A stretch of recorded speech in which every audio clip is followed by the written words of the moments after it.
Well, hello. This is Mr. Ippolito, and I do think that we are now live. And so, welcome to Mr. Ippolito's quarter one final exam review for 2021. Very excited to have you here.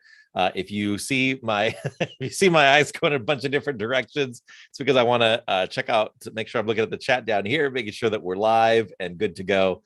I have my stream analytics over here. I've got my camera over here. So I think we got all the tech set up. In addition to the tech, I have my wonderful assistant, my daughter, Libby Ippolito, who is right on the other side of the dining table right now with me. Hello, Libby. Hi, everyone. And so very excited to have you. And we're going to go ahead and just make sure. Yep, I think we're good to go. And so we're going to go ahead and jump in and get started. Now, I did really quickly, this is a new feature in YouTube. It is the polling feature. And so Libby, I think I'm now ready to end the poll, and it should appear somewhere. I don't know. It'll pop somewhere in the chat. There we go. There is our final poll, where 100% of you, when I ask the question, what makes you more comfortable on an exam, multiple choice questions or written response questions, 100% said multiple choice. So that is one of many reasons why we do this history exam review, because the reality is that there will be some multiple choice questions, and I said around 20 or so. But there will also be a number of short answer, free response, or written response questions. So I want to make sure you're prepared for those as well. Okay, so first of all, going to give a shout out to the folks who have joined us in the chat here. So Tyler, hello, welcome. Andre, who was one of my students from last year, he's now a high school student. So hello to Andre. Raiden, we're going to give you a shout out. Hello, Raiden, and Preston, and Nico. And so very happy to have all of you with us. And if you want to throw just a quick hi or hello in the chat, I would love to acknowledge you as well. But while we're doing that, let me go ahead and jump in and just get started right away and start with the first question, which actually came from Audrey Ginsburg. So Audrey says, can you please explain question number 4? Please also give some examples of checks and balances. Thank you. And then national, shared, and state power. So we'll go ahead and we'll just, the best we can, we'll go over these in order, but we'll start with question number 4, which Audrey asked. How does our system of separation of powers and checks and balances work in our 3 branches of government? So I think probably the best thing to do is I will do a screen share here, and that way we can take a look at, let's close that, and we can take a look at the study guide. So really, I tried to make this one easy for you, and maybe it's kind of deceptively easy. This diagram that you see right here, that is in, let me move this Zoom thing out of the way here. So this diagram that is right here on the study guide, this has a combination of both the separation of powers and checks and balances. So don't let this fool you. This right here, the 3 hexagons here include kind of some of the main duties and responsibilities of each branch. So, for example, we have the legislative branch. That's in Article 1 of the Constitution. The legislative branch, Congress is responsible for making the laws, right? And Congress, the legislative branch, is made up of the House of Representatives and the Senate. And so they have the job of making the laws in our government, right? So that is their power separated out. And then we separate out for the executive branch. That's the president of the United States, but also the executive and cabinet departments and independent government agencies. So independent government agencies, for example, I'll zoom in on this a little bit more.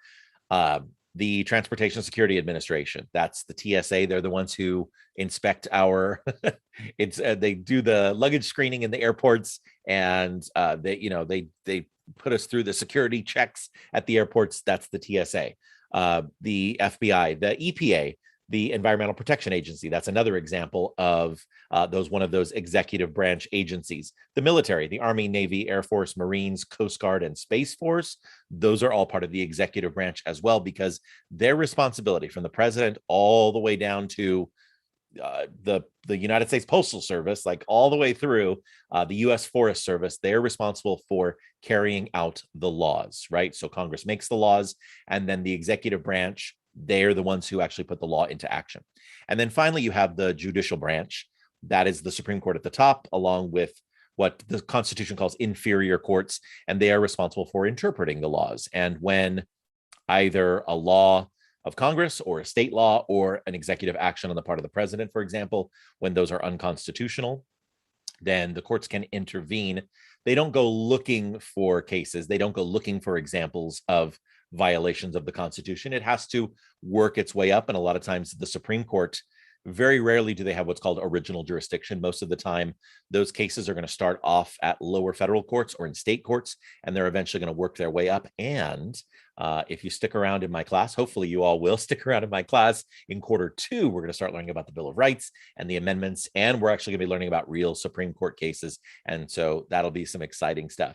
So that is separation of powers, the way that each of the three branches, they have separate powers within the national government.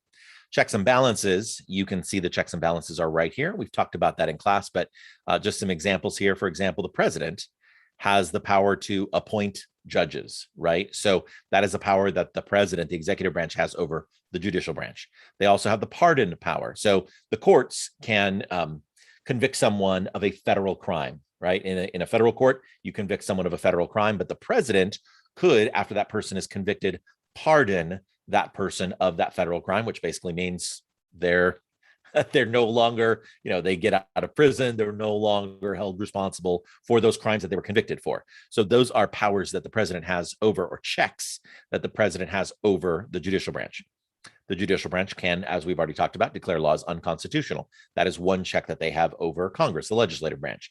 And again, example, Congress has the impeachment power over the president. We've talked in some of my classes about, we haven't talked too much about impeachment yet, but there are three presidents in American history who have been impeached. Andrew Johnson, who was the president right after Abraham Lincoln, Bill Clinton, who was impeached in 1998, a president from my lifetime and your grown-ups' lifetime, and then most recently, President Trump was also impeached twice during his presidency. And so those impeachments happened by Congress, specifically by the House of Representatives. Just to be clear, and we haven't talked too much about the details of impeachment, but impeachment simply means to bring formal charges against a president, or it could also be against a judge or a justice. It does not automatically mean a president is kicked out. And in fact, the three presidents who have been impeached, none of them have been removed from office, because the House of Representatives impeaches, that's to bring formal charges against, but ultimately the Senate will decide in a court. Basically, the Senate acts as the jury, the attorneys and the jury in the case, and they ultimately sort of the kind of the judges and the jury. It's an impeachment trial is unusual, different from a regular court trial. It's actually the House managers from the House of Representatives who act as the attorneys for the House, and then the president who's going through the impeachment trial will have his own lawyers. Anyway, these are essentially the checks and balances, the powers that each branch has over another branch. Okay, so I wanted to get through that quickly and then address Audrey's other question. Please explain national, state, and shared powers. So this would be addressing question number 5, right? So this is the federal system, and essentially this is slide 18 in the Constitution Interactive Notebook. If you hear squeaking, that is our dog Bella. She may make an appearance a little bit later on in the review session, but this is slide 18 right here. It's the federal system. So essentially, this is what you should be doing for this slide, and then also just to help you study for the exam. If you were to go to pretty much any federalism Venn diagram, or if you were to go specifically here, right? I'm now in Google Classroom. I gave you a couple of digital versions of the federalism Venn diagram. There's one, there's another. Honestly, the best one is on page 142 of your textbook. I do think that's the best one, but I'm really not going to spend a whole lot of time talking about the individual powers, because I think you can look them up. These are the national powers, right? Examples of national powers. These are state powers. If both the United States government and the state government has those powers, then we consider them to be shared powers. And of course, my dog Bella is now sharing her toy with all the rest of us, as you can hear her kind of squeaking in. So anyway, so that is the system of federalism. And Audrey, if you have a more specific question on federalism, then I would love to help you out with that. Okay, that was And now the dog's barking. Awesome. Uh, so that was helping to answer Audrey's question on question number 4, and then on question number 5. And so now I'm going to continue scrolling, and I'm going to go, oh my goodness, this is, what was that, Libby? Okay, so, and Libby is telling me that Raiden has the next 3 questions. Before I jump into those, this is a good time to just say hello to Nico and Adam, and I'm not sure who EMC3 is, but hello to you. I will also give a shout out to Benjamin, to Colin, Artin and Ario, hello, to Han, Simple Soup, Kian, Jenna, Amelia, Vincent, Joel, Ario, Diego, Gabby, Jordan, Galactic Jack, Abby, Lexi, and whoever 10 plus 1 2 is. So hello to all of you. Just wanted to give you a shout out. And now we'll get to Raiden's questions. Raiden had 3 different questions. First of all, Raiden asks, what is the Electoral College? Great question, Raiden. That's one of your vocab terms. I didn't go into a whole lot of detail. As a matter of fact, I don't think we ever really talked about the Electoral College. So it's, I'm not going to ask you, it's not going to be like a short answer question, right? It is a vocab term though. So this is something that's definitely worth sharing with you. So let me go ahead and pull this up right here. So this is a website called 270towin.com, which basically shows the Electoral College results in each presidential election, going all the way back. You can go back historically, all the way back to the election of George Washington in 1780. He was inaugurated in 1789. The reason why I have the 1984 election here is because this is the president. Ronald Reagan was the president when I was in 8th grade. So I thought I'd take you back to my 8th grade. And so basically the Electoral College is the way that a president is indirectly elected by the people. So really shortened version of this, each state gets a number of electors that represent that state. And it's based on the population, because essentially what it is you take the number of senators that each state has, that's always 2, right? And then you add the number of representatives from the House of Representatives that they have, that's always, that is based on population, right? And so you add the number of senators plus the number of members of the House of Representatives that a state gets, and that is their Electoral College number. That is the number of electors that they get in the Electoral College for a presidential election. So you can see back in 1984, way back when Mr. Ippolito was, well, I was in elementary school back then, but I entered junior high in 1986. My goodness, that was a long time ago. Anyway, California had 2 senators, as we have always had, plus 45 members of the House of Representatives. That means our Electoral College score, our number of electors, is 47. So we had the presidential election in California, just like they had all over the country. And President Ronald Reagan won re-election in 1984. And therefore, all of the electors that for Ronald Reagan get cast, all the electors for California cast their votes for Ronald Reagan. So it's kind of a winner-take-all system. So you could either win by a narrow margin or you could win by a huge margin in each state. And all of those electoral votes are going to go for whoever wins each individual state. Today, there are 2 exceptions, Nebraska and Maine. They have a proportional system, but all the other 48 states, they cast, it's a winner-take-all system. So just kind of going forward quickly, just so you can kind of see for comparison, this again is on the website 270 to win.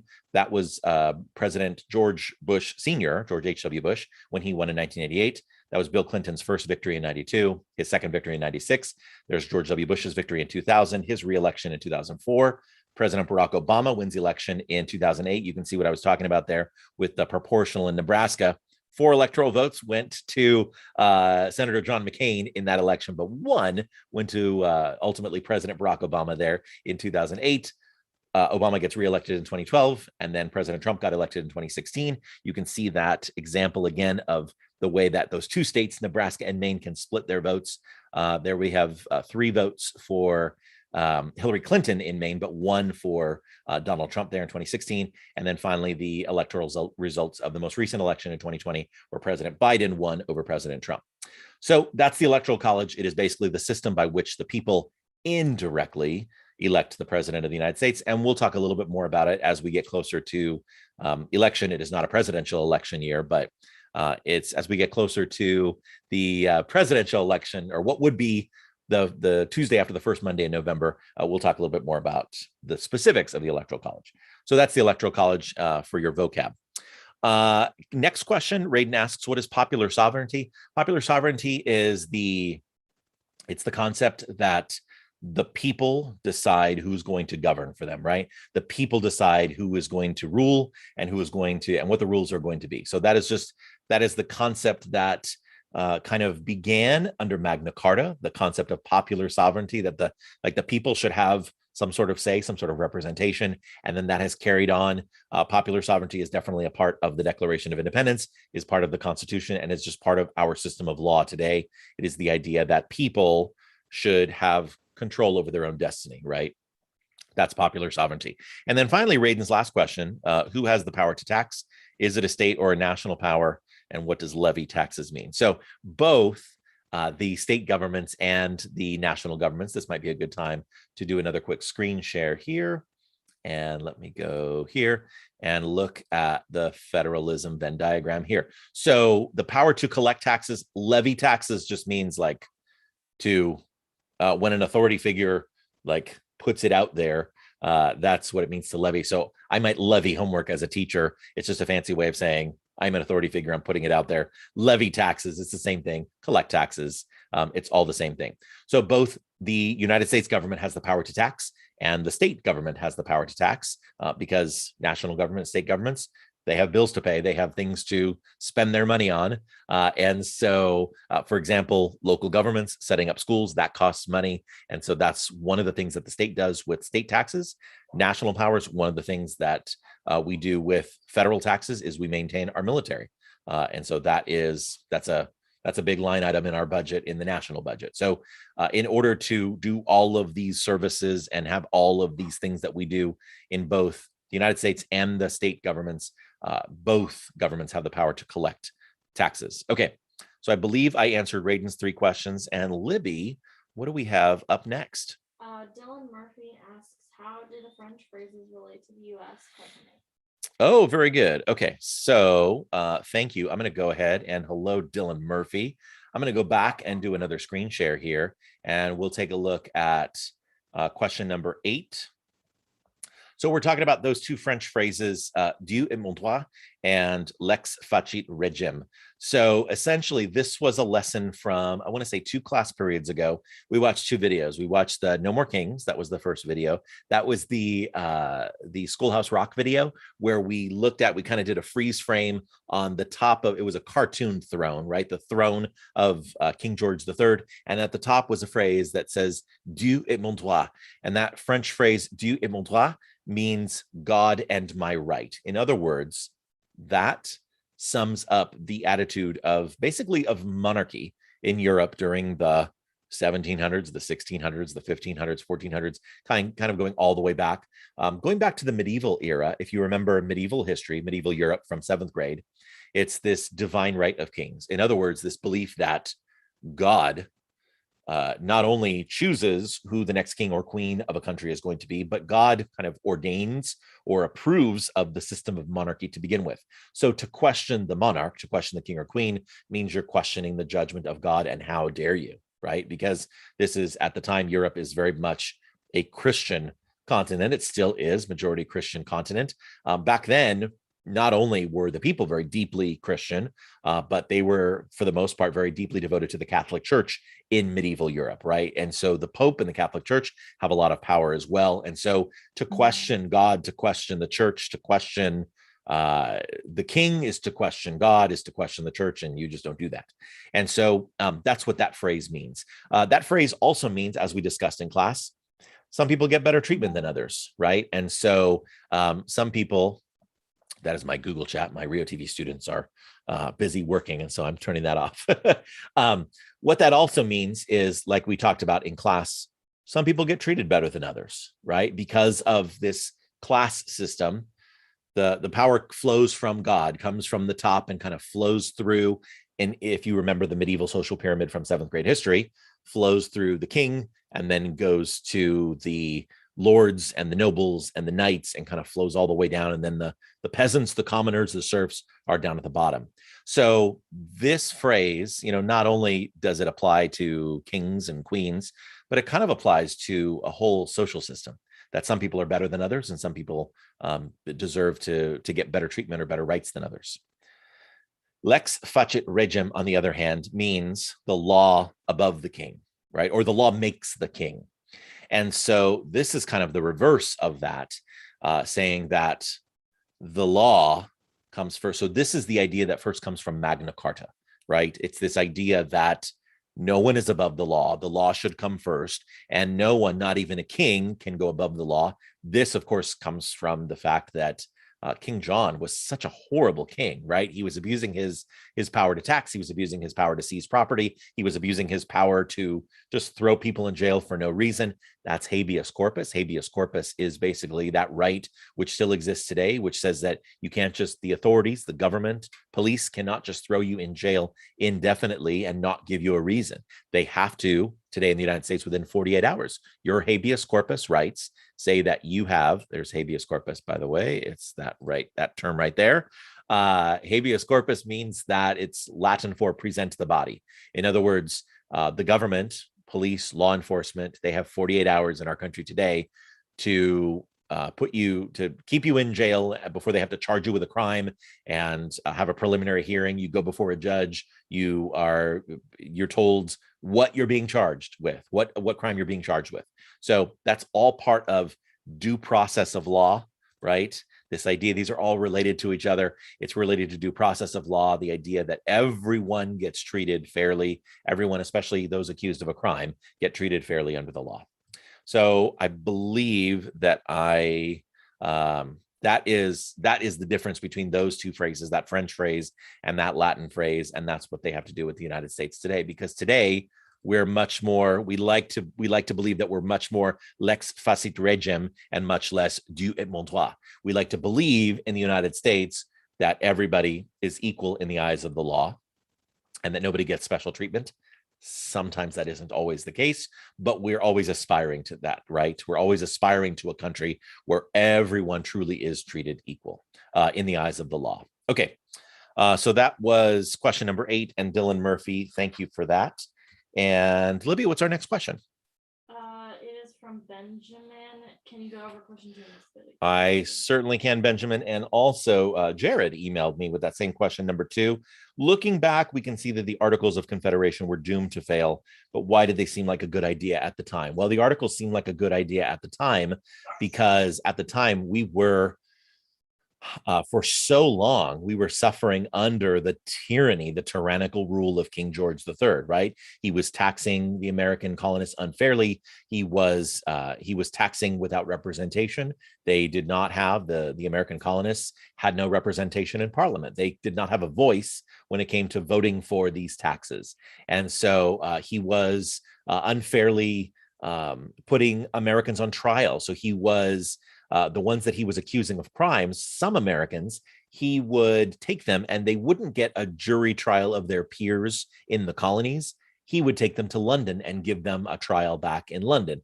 These are details which we didn't necessarily fully get into in our class, but they're all listed. If you read the third part of the Declaration of Independence, it's all the grievances against the king, right? So he has done this. Actually, we did do this assignment because you did it in your Declaration of Independence scavenger hunt. So you have all of those grievances against the king. It's just been a while since we've learned about them. We didn't want a tyranny. We did not want a despotism in the United States government. And so after we started this revolution and we needed to create some sort of national government, that was the first constitution, lowercase c constitution. The first time that we created a government for the United States was under the Articles of Confederation. We intentionally made it very weak.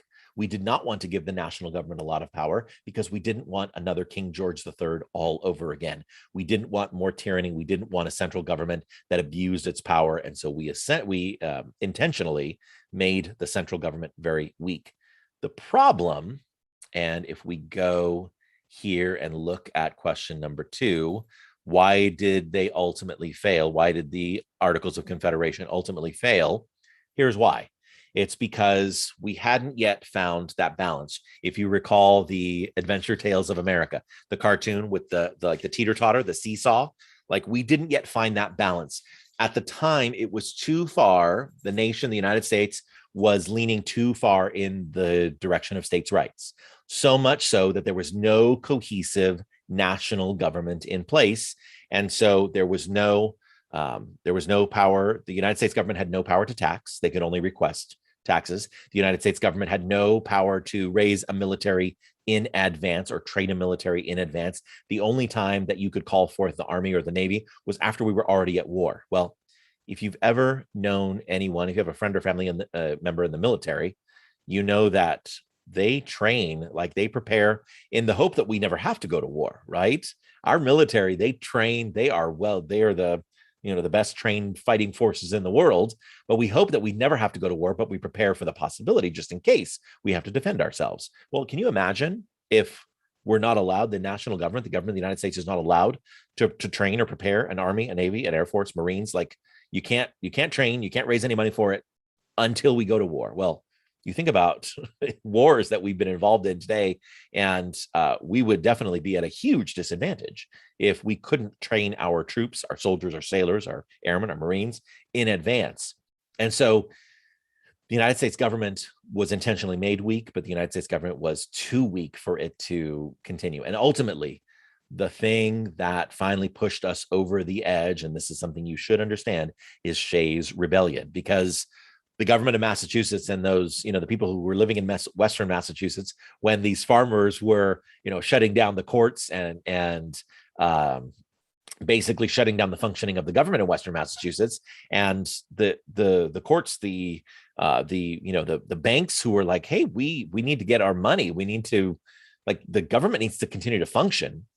And the government in Western Massachusetts could not function, and they needed the help of the United States government, and the United States government could do nothing to stop this, basically what it amounted to, a rebellion, an insurrection in Western Massachusetts, Shays' Rebellion. And so that was the final straw that broke the camel's back, to use a metaphor. That was the final thing that kind of pushed the nation over the edge, or pushed our founding fathers over the edge, right? James Madison has a conversation with George Washington and basically says, you know what, we can't continue like this. Excuse me. Need to get some water. I'm talking so much. We need to do something about this. And so they gathered in Philadelphia. This kind of flows into question number 3.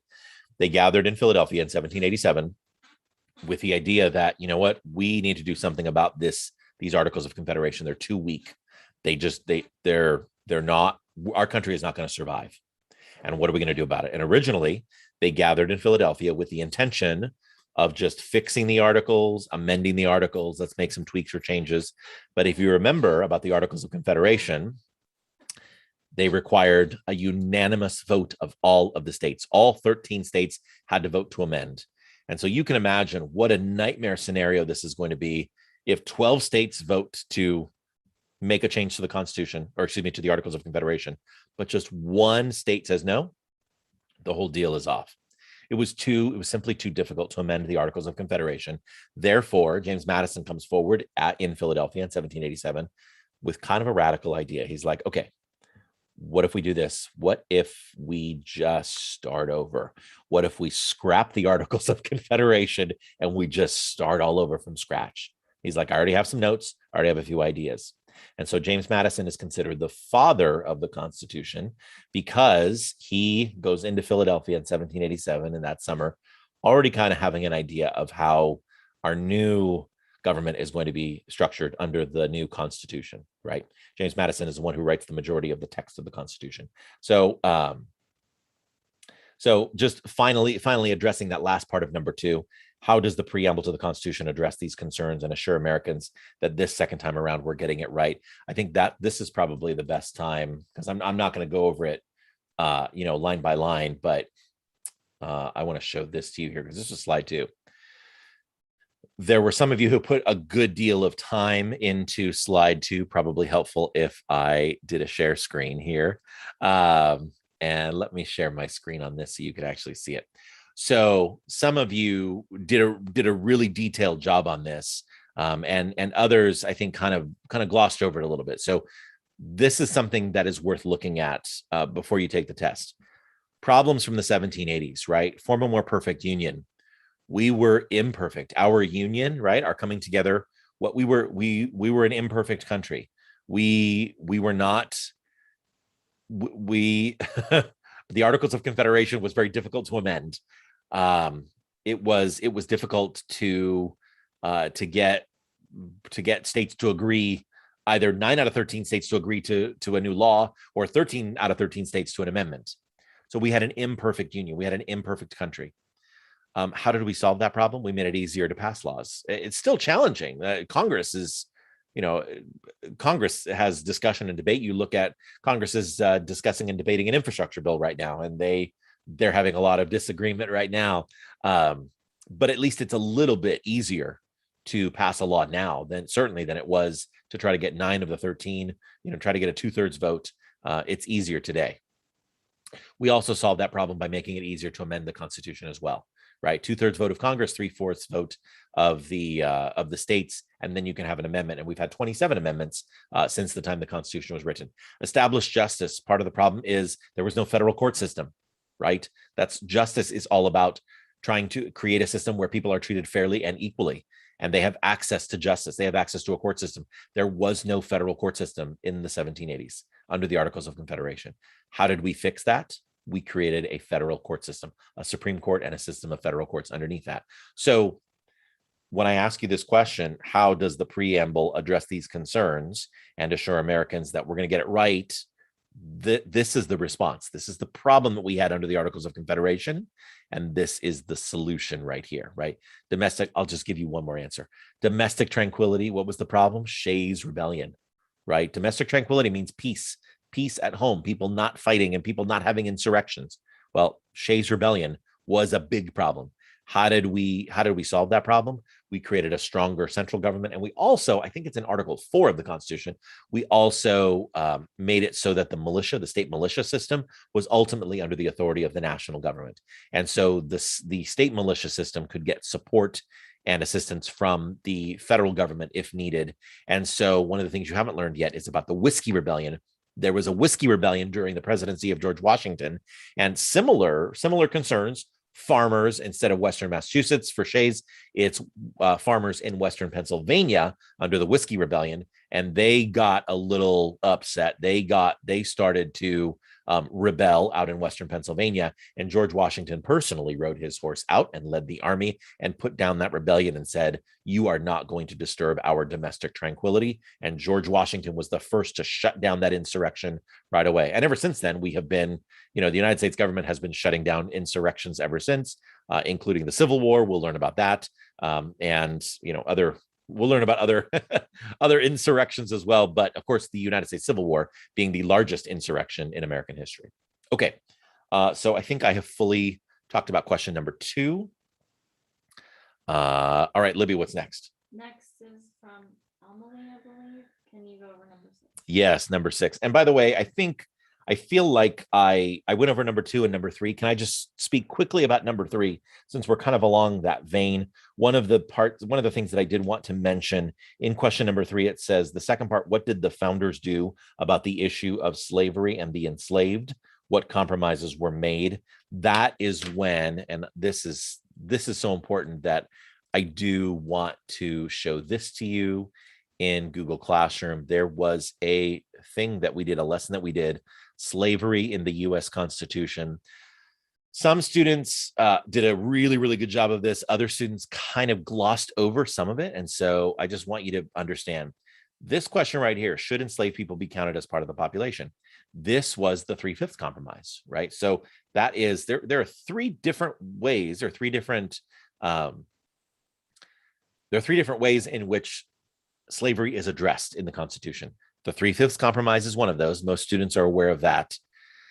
The ban on the international slave trade, it was delayed for 20 years, right? So some of you know about that. And then this right here, very few students address this properly. Do states have a responsibility to return escaped slaves? There is a fugitive slave law in the Constitution that addresses that. So again, some students did a great job addressing that. Others, not so much. So if you want to just kind of brush up on that, this is the reading, right? This is where they talk about the 3/5 compromise. This is where we talk about the international slave trade being banned after 1808. And then finally, this is the fugitive slave clause in Article 4, Section 2. And so this is what you should, if you did all of this reading, then this is what you should have learned about, right? So that fully addresses question number 3 in the study guide. Okay, so Libby, now I'm going to talk about question number 6, and that was Amelie's request. Know the most significant elements of the Constitution. You're going to be glad that you're watching this review, because we're going to crank these out right now. Qualifications to be a member of Congress. You need to be, in order to, we've talked about this in some classes and not others, or we've reviewed it, but we're just going to go over it right now. Age requirement to be a member of the House of Representatives. You need to be at least 25 years old. To be in the Senate, you need to be at least 30 years old. And to be president of the United States, you need to be at least 35 years old. How old do you, what's the age requirement for the Supreme Court? Libby, do you know age requirement? There is no age requirement for the Supreme Court. You can be any age. I had some students today saying, oh, you could be a baby. Oh, you could be a kindergartner. Could you be an 8th grader? Absolutely, you could be, but let's talk checks and balances. So the president can nominate whomever he or she chooses to be a Supreme Court justice, however, or other federal judge positions for that matter. However, every federal judge position and Supreme Court justice position needs to not only be nominated by the president, but approved, confirmed by the Senate. And so the Senate will have confirmation hearings on Supreme Court justices. And if the Senate does not approve, then the Senate rejects that Supreme Court nominee. A couple of examples we talked about in one of my classes today. Judge Robert Bork, who was a very qualified judge, had extensive experience as a judge. President Ronald Reagan nominated him to be on the Supreme Court in 1986 or 87. The Senate, which had a majority of Democrats at the time, Ronald Reagan was a Republican president. They believed that Judge Robert Bork was too conservative and that he would be a detriment to the court, and they rejected him. They voted him down. Another example would be, talking about Republicans and Democrats and kind of going at it. President Barack Obama in 2016, there was a vacancy in the court early in 2016. And so President Barack Obama nominated Judge Merrick Garland to take that place on the Supreme Court. And the Senate Republicans, the Republican Party, was in charge of the Senate at that time. And they just said, you know what, we're going to sit on this. We're going to wait until the presidential election of 2016. And they were hoping that they would get a Republican president. Sure enough, they did, President Donald Trump. And so they basically left this vacancy from January 2016 all the way through until, shortly after President Trump was inaugurated in January 2017. And so there was a vacancy for over a year on the Supreme Court. But the Republicans in the Senate believed that, we should wait until this election is finished before we fill that vacancy. And they were able to fill it with a conservative Judge Neil Gorsuch, was President Trump's first nominee for the Supreme Court. So yes, you can nominate whomever you choose as president, but ultimately it needs to be confirmed by the Senate. And so that is the only qualification. Well, there are officially no qualifications to be on the Supreme Court, but that is the test that you have to pass. Like the gauntlet that you have to go through is be nominated by a president and be approved by the Senate in order to be on the Supreme Court. Finally, for number 6, the necessary and proper clause. I went through, and I'm not going to spend a lot of time on it because I see that we're at 7:38, but I will share with you. Let me go ahead and just share with you. Let me go to my YouTube channel here, because here we go. I'm not going to spend a lot of time on it, but the necessary and proper clause, I'll just give you kind of a brief overview. Necessary and proper clause, Article 1, Section 8 of the Constitution says that Congress can pass any law that it deems necessary and proper for the functioning of the government, or in order to carry out the necessary and proper functions of the Congress and of the national government. So if you want to get a little bit more detail on that, please watch. This is my video here on Article 1, Section 8 and the necessary and proper clause. But essentially there we go right there. Essentially, necessary and proper clause says that Congress can have the power to do whatever it needs to do, whatever laws it needs to pass in order for the government to function, essentially. Now, what that turns into, and again, I don't want to rehash that video all over again, but it gives the federal government the power to kind of stretch stretch their powers over time, including the creation of a national bank, Alexander Hamilton's national bank. If you're familiar with Alexander Hamilton, we'll learn more about him. Stretch those powers, and then stretch powers for the Affordable Care Act, for example. If you've heard of Obamacare, then there nowhere in the Constitution does it say anything about a national bank. But Alexander Hamilton used the necessary and proper clause. A bank is necessary and proper for the storage of the tax, federal taxes. Where are we going to put our money? We need a national bank. Stretch the power of Congress a little bit.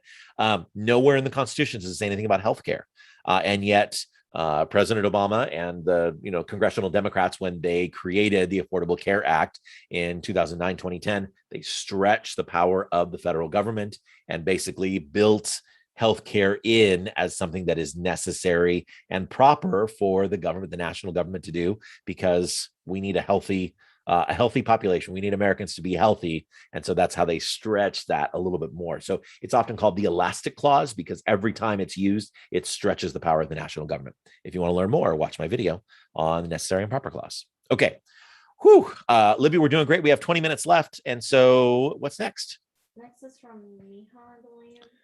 Can you go over the last two questions on number 7, please? I'd really appreciate it. Yeah, so Neha's asking about the core paragraph of the Declaration. Know the vocabulary. So this is when we went over the core paragraph. And again, because our time is limited, if you want to do a deeper dive, Mr. Ippolito explains the core paragraph of the Declaration. That's right there. But I will just talk about it very briefly because you're asking about the last two questions. What we were doing, we were breaking away from Great Britain and starting our own nation based on the idea that all men are created equal, based on equality, based on lex facit regum, that the law creates the king or the law creates the government and not the other way around, right? So, and why were we doing it? We were doing it, number one, to break away from King George III, who we consider to be a tyrant and cruel and a despot and an autocrat and a jerk. And number two, we were doing it because I think we were doing because we believed that we could create a better country. Like I do still believe that our founders believed that we could do something special. And this was the first time that a nation broke away from a mother country and created a government, as Abraham Lincoln said in the Gettysburg Address, of the people, by the people, for the people. Like we were doing something special in 1776. So that's the purpose, I think. Understand why some refer to the Declaration as a dangerous document. Benjamin Franklin said, as we were committing treason, right? He said, we must all hang together or surely we will all hang separately, meaning that we need to stick together. We need to see this through, because otherwise we're going to be punished as traitors, because that's exactly what the founders were doing in the Declaration. When they signed the Declaration of Independence and when they fought in the American Revolution, they were committing treason, the crime of betrayal of one's own country. They were committing treason against Great Britain. And so if they lost, they would be caught and captured and punished. Benjamin Franklin, Thomas Jefferson, John Adams, George Washington, all would have been caught and punished and executed most likely as traitors. So that's why this Declaration was such a dangerous document. Also, probably Hancock first, since he had the biggest signature. Yeah, John Hancock, who said, I don't know if we shared the story in class, but John Hancock said, the reason why I'm signing this so big is so that the stupid King George III can see my signature without having to put his glasses on. So yeah, John Hancock, as the president of the Second Continental Congress at the time in 1776, made his signature the biggest at the bottom of the Declaration. Also know how the movie National Treasure connects to the most important point of the Declaration, and that is this. And again, I mention it, I make mention of it in my video, but it's that section that says, it's the new guards, but when a long train of abuses and usurpations, pursuing invariably the same object, reduces them under a design of absolute despotism, it is their right, it is their duty to throw off such government and create new guards for their future security. Wow, that was pretty good. I think I almost got that word for word for the Declaration of Independence, and also from the movie National Treasure. And then the character Benjamin Franklin Gates from National Treasure goes on to say, after Riley, the character says, that sounds wonderful. What does it mean? And Ben says, it means that those who have the ability to take action have the responsibility to take action. So those revolutionaries, George Washington, Thomas Jefferson, John Adams, Benjamin Franklin, John Hancock, they knew that they had to do something. They had to do something to address this tyranny, this despotism of King George III, and they had the ability to do it. They had the ability to do something, and so they have the responsibility to do it. Right? If you can do something to help correct a wrong, then you have the responsibility to do something. And so that was the message. Those who have the ability to take action have the responsibility to take action, and that can apply even to our own lives, right? If you see something that's going wrong, you see a wrong that's being done, whether it's at school or among friends, or in the greater community or in the larger world, and if you have the ability to do something, you maybe have the responsibility to do something. It's like the quote from the original Spider-Man with Tobey Maguire: "With great power comes great responsibility." Okay, that's question number 7, and Neha, hopefully that helped address that. Okay, what's the next one, Libby? Next is from 10 plus 1, 2. It says, can you go over 3, but I believe you've already gone over that. I have, yeah, I believe I've gone over question number 3. Yes. Okay. And then next, Gabrielle and 10 plus 1, 2 have the same question. Can you go over 9? Yes. So we've kind of already talked a little bit about Magna Carta, but I will I'll address it a little bit more. So we watched that video, remember, on Magna Carta and the U.S. Constitution. And so basically what we've already talked about lex facit regem, which is the idea that the law makes the king, right? So in the year 1215, the lords, the barons in England, sat King John down on the fields of Runnymede and said, you know what, you're not going to take advantage of us anymore. You can't just do whatever you feel like. And so this is really the first time in English history that the government, that the law, that the king is being told, you know what, you can't just do whatever you want. And so this is called the rule of law, right?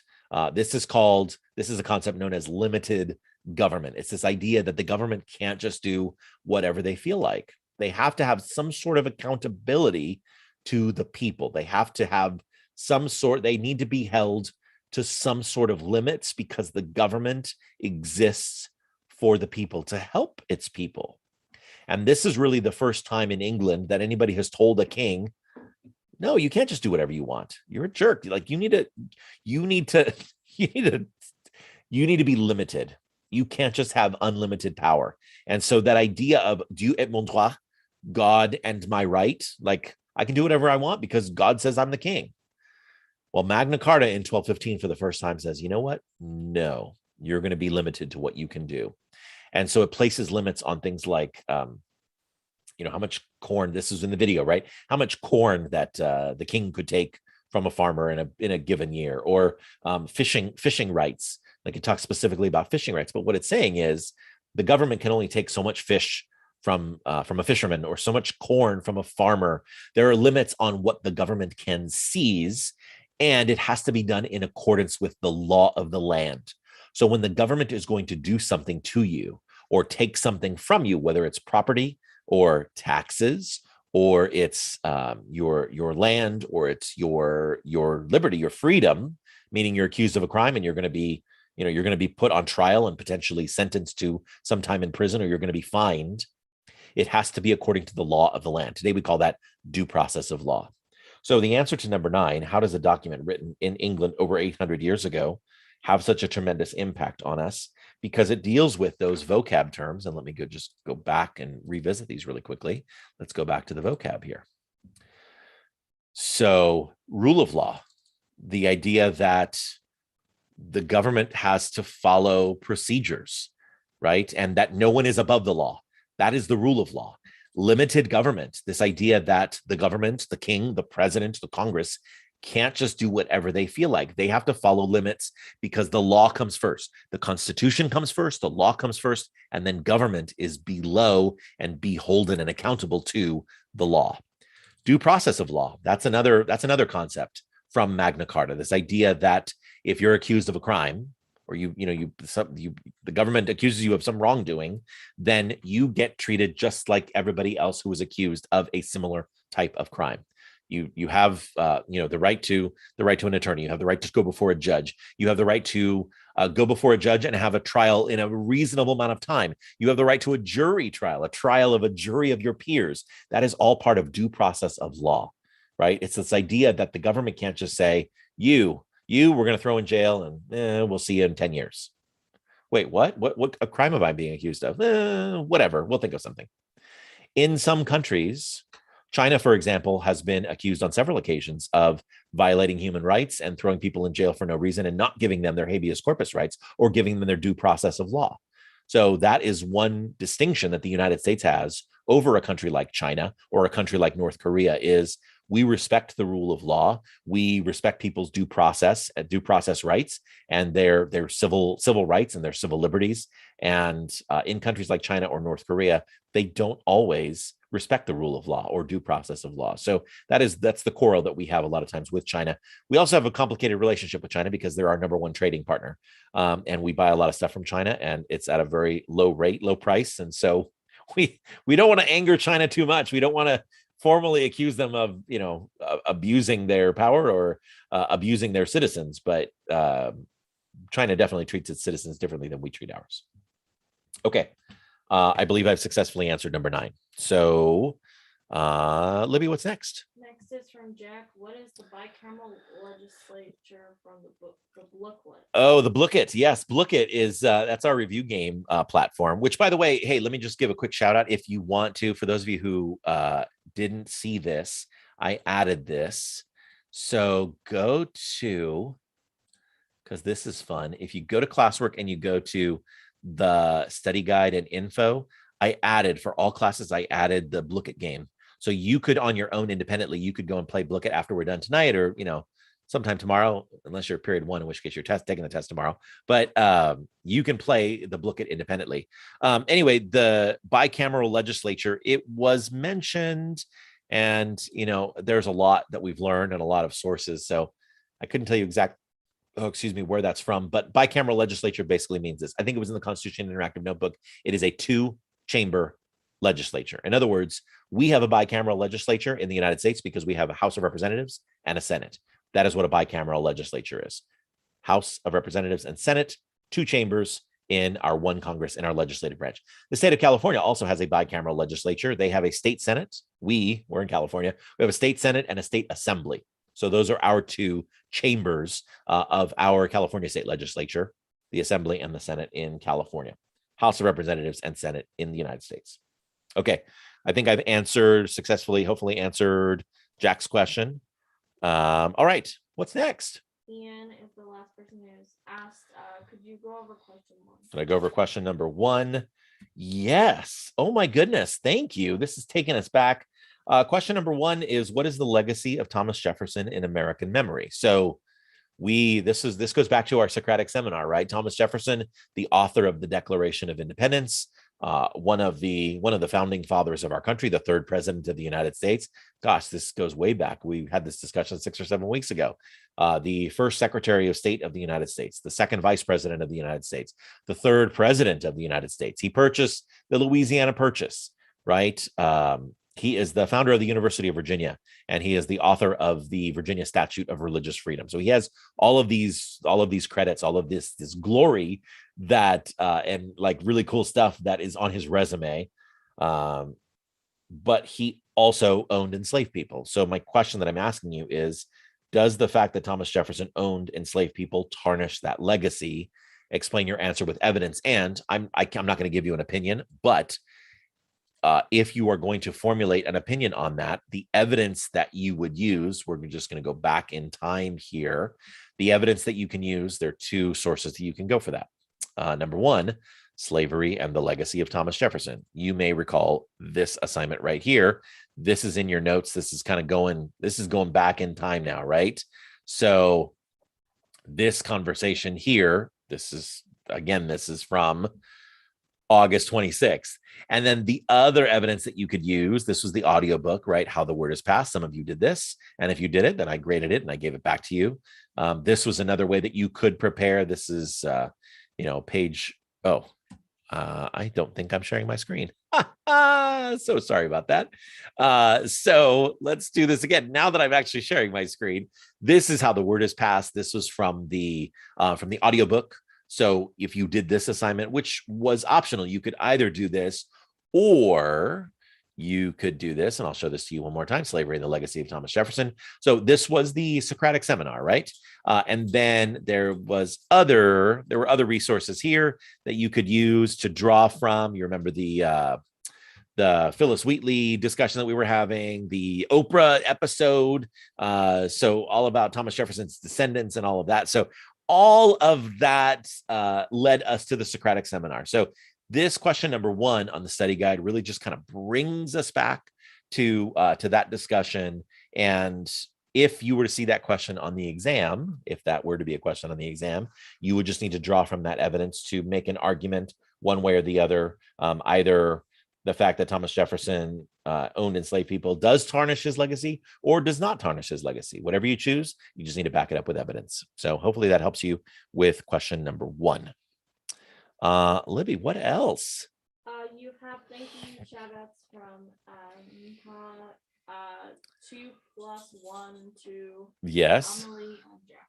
Okay, awesome. Well, it looks like I'm scrolling through. Libby, you have not seen any further questions, and I'm not seeing any further questions. And so, goodness, I think we were able to get through our review in under an hour. So if anybody has any other questions, now would be the time to ask.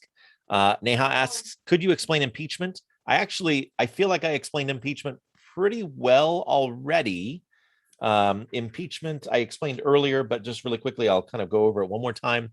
Impeachment is the process by which a president can be removed from office. Officially, impeachment is just when the House of Representatives formally accuses the president of the United States of a crime. But impeachment does not mean automatically kicked out. So the House of Representatives can impeach. Ultimately, the Senate conducts a trial and determines whether or not the president should be removed from office as a result of those impeachable offenses. 3 different presidents have been impeached, and 0 of those presidents have ever been removed from office. Andrew Johnson, who was president right after Abraham Lincoln, impeached but not removed. President Bill Clinton in 1998 was impeached but not removed. And then President Donald Trump was impeached twice, but not removed either time. And I think it's probably, for our Constitution and for our republic, probably a good thing that it's very difficult to remove a president, because if it were easy to remove a president, I think it would probably happen more often. So the process of impeachment is a 2-step process. The House of Representatives has to formally accuse. That's the impeachment process. And then the Senate conducts a trial and then votes to either remove or not remove a president from office. And so far, no president has ever been removed as a result of impeachment. Some students have said, well, what about Richard Nixon, Mr. Ippolito? I heard about Richard Nixon. Richard Nixon was about to be impeached. Articles of impeachment were being drawn up in what's called the Watergate scandal. You may have heard about that.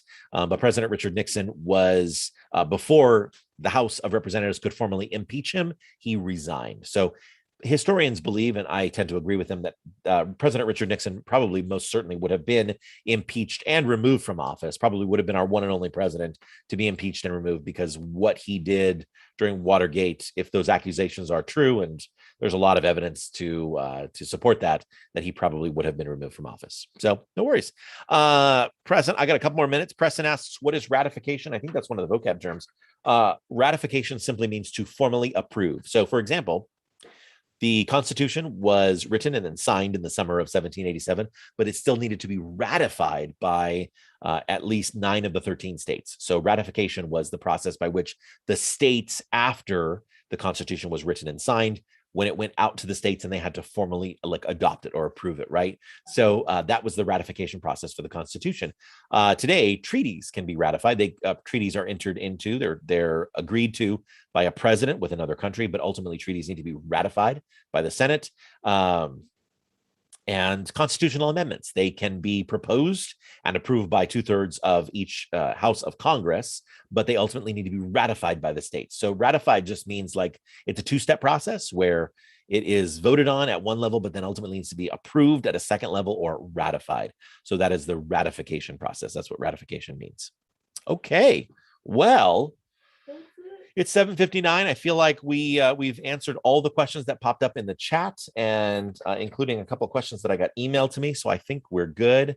Folks, best of luck to you in your study and preparation for the quarter 1 final exam. Libby, do you want to come around and wave goodbye? This is my daughter Libby, who's currently in 9th grade at Canyon High School, and she has been for many years now, has been my trusty assistant and my chat moderator. And so Libby, thank you so much for your help this evening. And this live stream will be available after this live, right? Yes, that's a great point. After this is all done, this live stream will continue to be available as a recording on this same YouTube link. And so thanks so much, and hope that was helpful. And I look forward to seeing you in our next class when we take our exam for the quarter 1 final exam for 2021. All right, folks, thanks so much. Have a good evening, and I will see you in our next class. Take care. Bye-bye. And I'll wave goodbye one more time. Bye-bye.